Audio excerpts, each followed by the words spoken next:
just as a warm-up then, just before we get some sort of talk, guys, are many of you astrophotographers taking photos of the night sky? Yeah? It was brilliant to have you guys along. So the main purpose of the talk is to advocate why Sigma lenses are the prime examples for landscape astrophotography.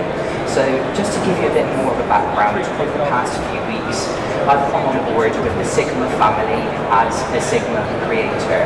And so I'll be educating you now on why the 14 and the 15mm lenses are of particular importance where landscape astrophotography is concerned. So I think we can get the ball rolling. So let's do it then, guys, shall we? So just to introduce myself then, I am Dury, Landscape Astrophotographer. So I'm based over in Somerset, around the Mendip Hills in the southwest of England, and I'm delighted to have a proud title, which is an internationally acclaimed, award-winning landscape astrophotographer. Bit of a mouthful, but there we go. Also a published author, speaker and writer, but as I mentioned, I've come on with the Sigma family today to educate about images that have been endorsed by NASA, Apollo 11, the European Space Agency, as well as the World at Night and the scientific journal Nature. I also act as a delegate of Dark Skies International, where I campaign for dark skies and the impact of artificial light at night. So when we think about images, this is the one example which had an endorsement by Apollo 11 astronaut Buzz Aldrin and photographed with Tim Peake himself with the photograph. They shared it last year in August, and the reason it makes this tool so apt where astrophotography is concerned is the technology which made this possible. So to give you some perspective, this is the latest 15mm lens, f1.4 DG DN Diagonal lens, and honestly the quality that was achieved with this lens was tremendous, is the only way I can describe it. So let's get into the main talk itself. So why do I advocate that Sigma lenses, in particular the 14 and 15mm variants, are the best for night sky photography? So we'll start off with the 14mm first, and the main thing I have to mention is it is the fastest 14mm lens ever made. We're looking at f1.4. It is the first of its kind. Yes, we were hitting boundaries at f2.8, but where landscape astrophotography is concerned, we need as much light to enter our cameras, use the lower ISOs, so we can really bring out a wealth of detail in our astro images. It should be mentioned, however, that it's also available for Sony and L-mount cameras, so it's worth bearing that in mind if you go down this option. You can also use Nikon Z cameras as well, but you will need an adapter for those, which is the connector between the lens and the camera element. So, as I mentioned, designed with astrophotography at heart, I'll just get the 40mm now for you. It is an art craft of its own. Just the feel, the vibe, the weight to it, it gives all the good first impressions of a quality astro lens. But as I mentioned before, f1.4, you've just got to look at the quality of the curved glass. You can tell already just by looking at it, it's going to let the light into your camera. But also what's really interesting is the quality of the image sharpness across each corner of the frame. Compared to its predecessor, which was a 14mm example in its own right, it's looking at impacts of image aberrations as well, chromatic aberration, vignetting also. It's all these things that we're looking for as astrophotographers. It could be argued, yes, we want vignetting to be present in our image to give a bit more depth and perspective, but it's also looking at how Sigma is just really focusing on astrophotographers at heart. This is the lens which is doing it. So fine-tune focusing as well. This is really important when I'm out on the field. You really want to get your fine-tuning focusing when you're looking at the light of distant stars. You want to make sure they're pinpoint focus. That light's coming into the lens so you can actually see what you're doing. You can focus on the stars.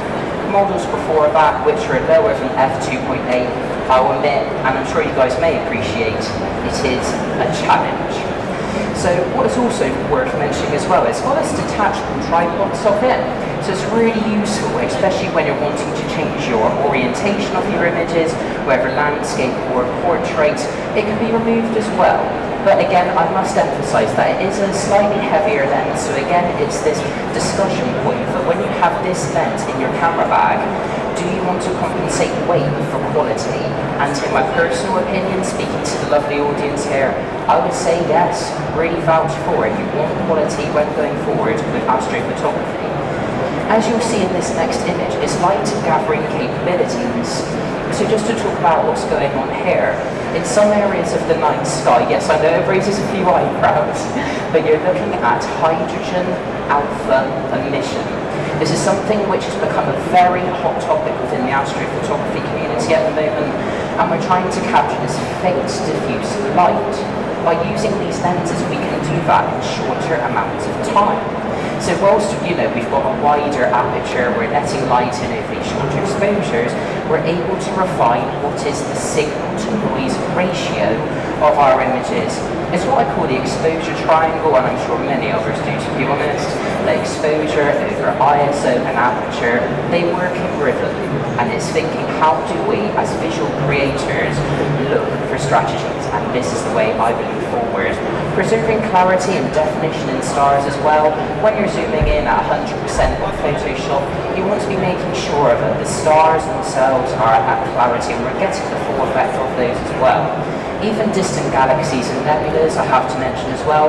If you're in tune with the astronomy world, brighter galaxies like the Andromeda galaxy, M31, and even the one photographed here in the constellation Orion, M42, the Orion Nebula. So I want to showcase images, why Sigma is the way forward. This photograph was taken from one of the darkest skies that I have been to on Earth. Tapito Tehelua, the navel of the world. Rapa Nui, which is otherwise known as Easter Island, famous for its beautiful Moai head statues, and those skies brought me to tears. When I have got the latest in camera technology in my hand and you're utilising 10-second exposures, f1.4, I've just got to show you the results here to show you what these lenses are capable of. Vignetting, absolutely vignette free around the corners of the frame, and also chromatic aberration, very, very limited, if not any. And that's what I am looking for when it comes to high resolution images. This is the one example. So very delighted, as you can see at the bottom, it was endorsed by NASA. How did I make it happen? Again, having a faster lens. When taking this images, or a series of images rather, I needed to take as many images in the amount of time that I had available to me. So I didn't need to take too many, which was very fortunate. Again, minimal distortion. I'm going to keep emphasizing that for the purpose of this talk. This is what makes this a game changer for Astro. It is the dream lens that many astrophotographers are looking for, and that I have had the immense privilege to use this lens. But you can use it in many different rugged environments as well. You've only got to go to somewhere like Easter Island when you're taking images in such a small window in time. But what's also good as well, it's splash and dust resistant as well. Again, another consideration of Sigma. You don't really want dust going inside of your optical elements and having to get them cleaned and what have you. Again, this is another reason to advocate for Sigma. So again, look at why would we choose anything of a 14mm scale? We're looking at this scale of land, earth and sky. 14mm is able to capture that with vast landscapes in the foreground as well. Expansive limits as well beyond what our eyes can see. So when you're looking at the light of distant stars and nightscapes, we're able to utilise longer exposures which help us resolve this very fine light of distant stars. But again, it's looking at less noise. We want pitch-sharp images. So in terms of optical performance, if you want to use diffuse filters, you've only got to look to the lens cap, and you've already got storage ports as well. So you're on the go, you're out in the field, and you've got everything there if that's an option that you wish to go down. So I've just included some details here, but again, locking lens, you can, if you wish to, when you're fine-tuning your focus, you can lock your focus in place. For astrophotography, it's just got to take one nudge of that focusing ring and it's out of alignment. For me, this is where the consideration is paramount for astro. You need to make sure it's in place so that you have got all rest assured you're going to get the images that you want. So as I mentioned earlier, one here along the edge of the lens. We look at considerations. Who uses a lens heater in the audience? Do you guys use some of those or not really dabbled in a lens heater? Alright, so it's really good in consideration for astrophotography. So for example, you're out shooting in the field, so for say like an hour or so. In the United Kingdom, unfortunately, it's quite a moist climate. So over an hour, if you're utilising like a star trail image, condensation can form on the lens. Around the edge of the lens here, it means there's actually a ledge, so that your lens heater won't fall off or detract from images, that you're taking. So you've only got to put the lens heater around the optical element. And again, it's another consideration. It doesn't, when you look at it visually at first, you may not appreciate that or even see it at first, but again, relaying this information to you, it's another design element that is critical for these style of images. So yeah, sharpness and quality, again, that's what I have to mention here with this lens. You only have to, do fine-tune focusing to the corners of the frame, you're looking at the brighter stars, you're then focusing on your fainter ones as well. But yeah, again, when you're taking these images, I have to admit, when the light resolves from your first brushes or your first series of images, for me, I've only mentioned it here, it turns that wonder into a sense of accomplishment. You're there out in the field, you've made the effort to go somewhere, any ideal photographic location, and there you are, you're seeing it at first hand, what is coming through. It transforms our view of the Milky Way as well when you see these things. It's educating, it's inspiring, it's taking you on a journey, the magnitude of our universe and our place within it. Right, so I also wanted to mention now, we'll go on to the 15mm lens. You thought the 14 was impressive. Look at those optics, they are absolutely beautiful.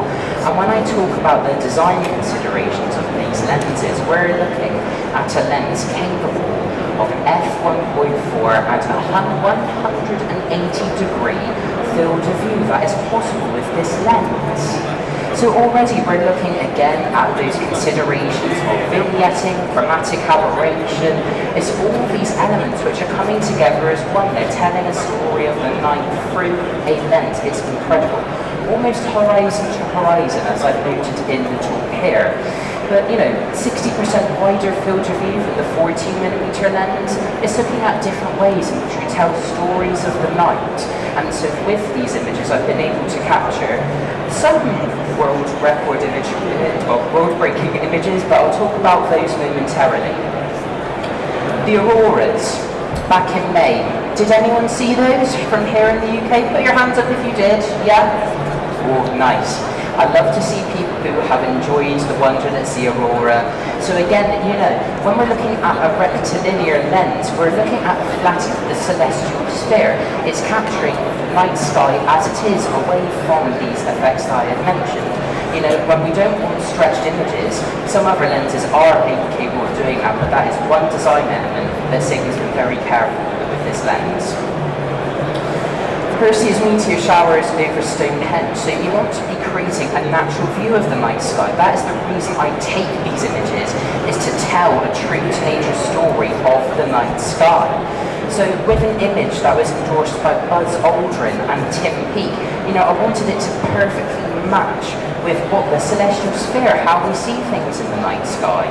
And even when you go into Photoshop and Lightroom and you're making your lens corrections, it does it to a T. And so being able to capture 43 meteors over a period of 3.5 hours, you're losing again that lens heater around the base of the lens, it's fixed in place, you're looking at a winning combination, quite frankly. Now, one of my more successful attempts to date, an event that wasn't seen for 312 years. The Ring of Fire, the annular solar eclipse from Rapa Nui, Easter Island. So we're looking at curved horizons, which, when you're positioning with this lens, may not be adaptable for every project, but it was certainly the case with this one. When I've got a subject matter which is really close to me and I want a small perspective of the sun and the moon. That is how I was able to achieve it with this lens. You're shooting low on the ground. I wanted that curvature, that depth. I almost wanted a Nat Geo kind of feel for the image. It might seem overrated, but that was the style I was looking for. Minimal distortion. Again, you're looking at positioning your camera, whether it's 1/3, 2/3 of a frame, so looking at the considerations of composition. I would personally say that vertical format images are much easier to compose with this lens, but again, if you want to reduce that level of distortion with something capturing such a major field of view, you can position the center of the frame towards the horizon to minimize these effects. But again, expand using that benefit of an expanded field of view. This is another one. This is my final night on the island, the beautiful dark skies above the ancient Moai. So composition limits as well, I like to advocate a lot with this lens for that reason. And again, in this instance, I was keeping the horizon okay, a little bit off towards the bottom of the frame, but again, when you're making those considerations in photo editing, you can correct it to a certain degree. Also, it's great for time-lapse and video photography if that's a route that you wish to go down. So whether it be an epic aurora or a seasoned eclipse per se, these are events to look out for in the night sky. 16:9 framing as well is worth mentioning. You know, there isn't too much crop when you're going into post-processing, so it's again more considerations.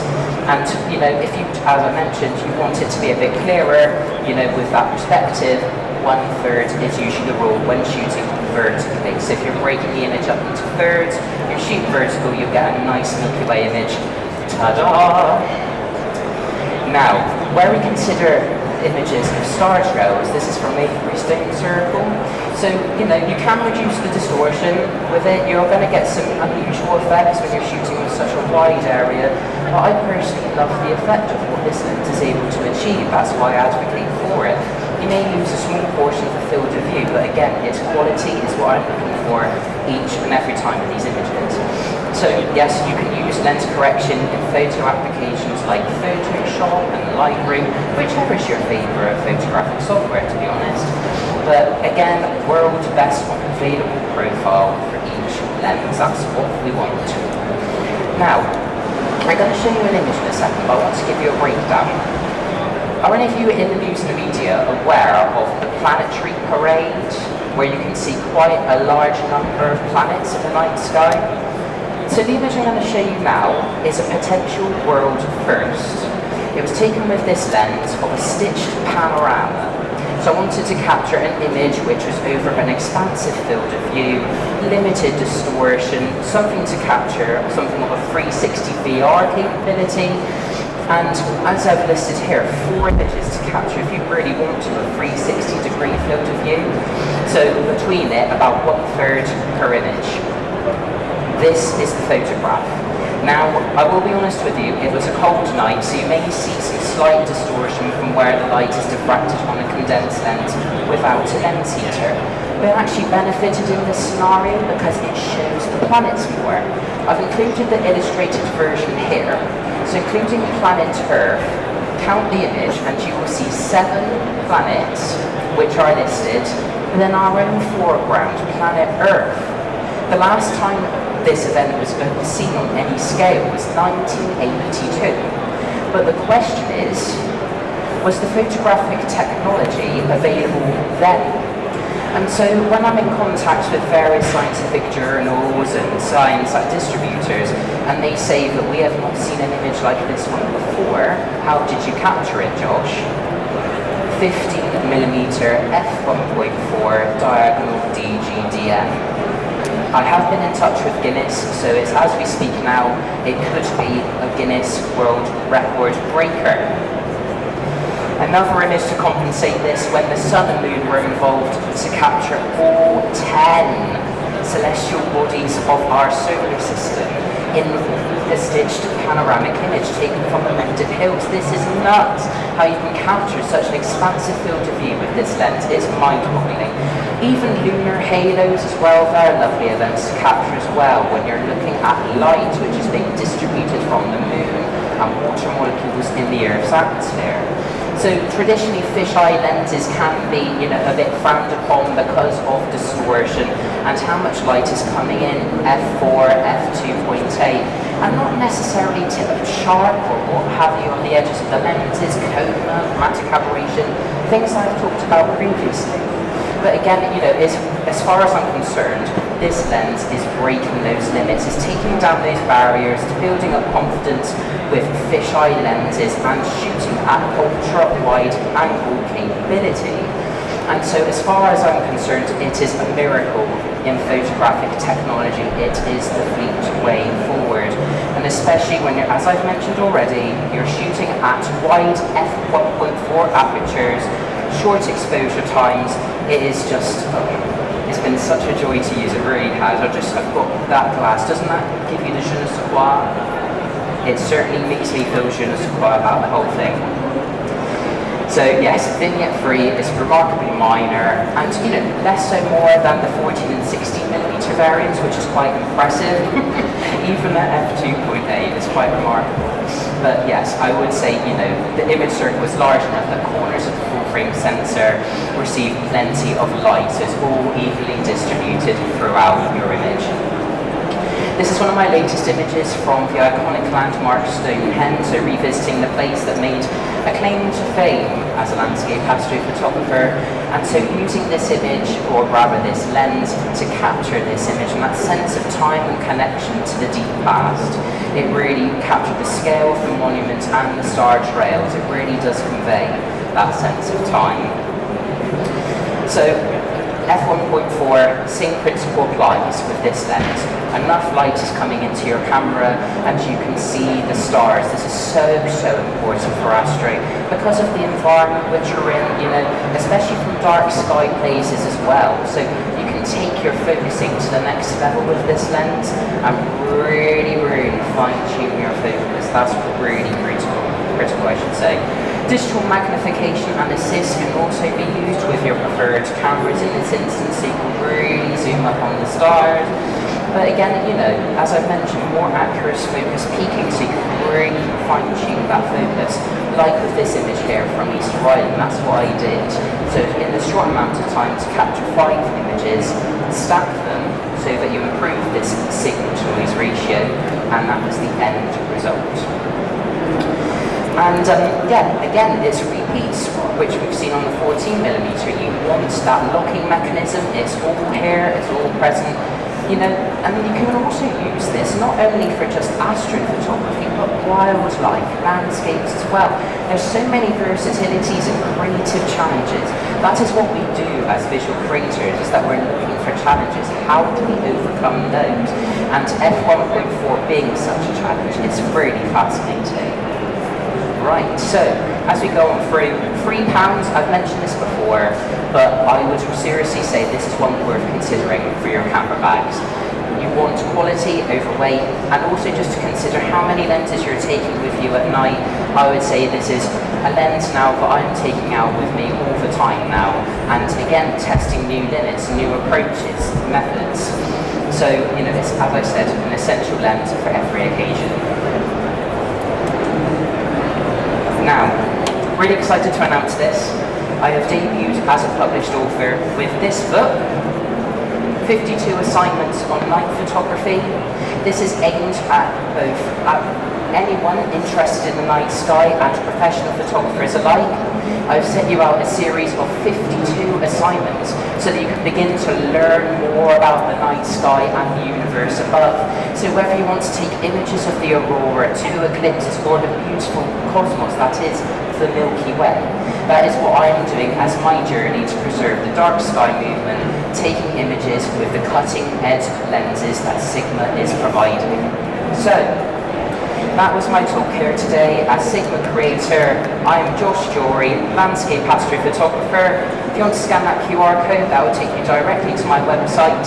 Otherwise, I'd like to say thank you very much for taking the time out of your day to hear me speak, and I hope you've gained something about 14 and 15mm lenses. Thank you very much.